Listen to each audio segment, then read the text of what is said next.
বাংলাদেশে এমন অসংখ্য সিনিয়র নৃত্যশিল্পী রয়েছেন যারা কয়েক দশক ধরে নৃত্য চর্চা, নৃত্য শিক্ষা, গবেষণা, মঞ্চায়ন, জাতীয় ও আন্তর্জাতিক পর্যায়ে দেশকে প্রতিনিধিত্ব করে আসছেন। তাদের আজীবন অবদান থাকা সত্ত্বেও উপেক্ষিত হওয়া নৃত্যাঙ্গনের জন্য গভীরভাবে বেদনাদায়ক এবং হতাশাজনক।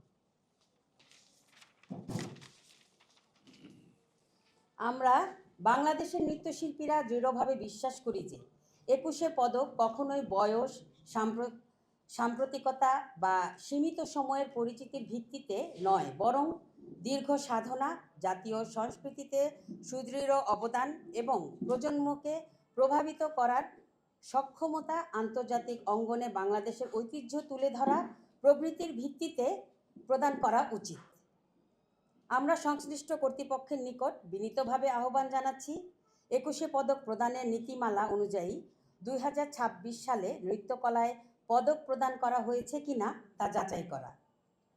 ২০২৬ সালে নৃত্যকলায় ২১শে পদকের মনোনয়ন প্রক্রিয়া পুনর্বিবেচনা করা, নৃত্যাঙ্গনের অভিজ্ঞ, প্রবীণ ও স্বীকৃত ব্যক্তিদের মতামত গ্রহণ করা, একটি স্বচ্ছ, ন্যায্য ও প্রাতিষ্ঠানিক মূল্যায়ন পদ্ধতি অনুসরণ করা। উল্লেখ্য যে এই বিবৃতি কোনো ব্যক্তি বিশেষকে আঘাত করার উদ্দেশ্যে নয়, বরং বাংলাদেশের নৃত্যশিল্পের মর্যাদা, ন্যায় বিচার ও ভবিষ্যৎ প্রজন্মের জন্য একটি সঠিক দৃষ্টান্ত স্থাপনের প্রয়াস মাত্র। সেই সাথে ২১শে পদকের যে মর্যাদা ও গাম্ভীর্য তা যেন অক্ষুণ্ণ থাকে। আমরা বাংলাদেশের সকল নৃত্যশিল্পী নৃত্যকলার ন্যায্য স্বীকৃতি ও মর্যাদার পক্ষে অঙ্গীকারবদ্ধ।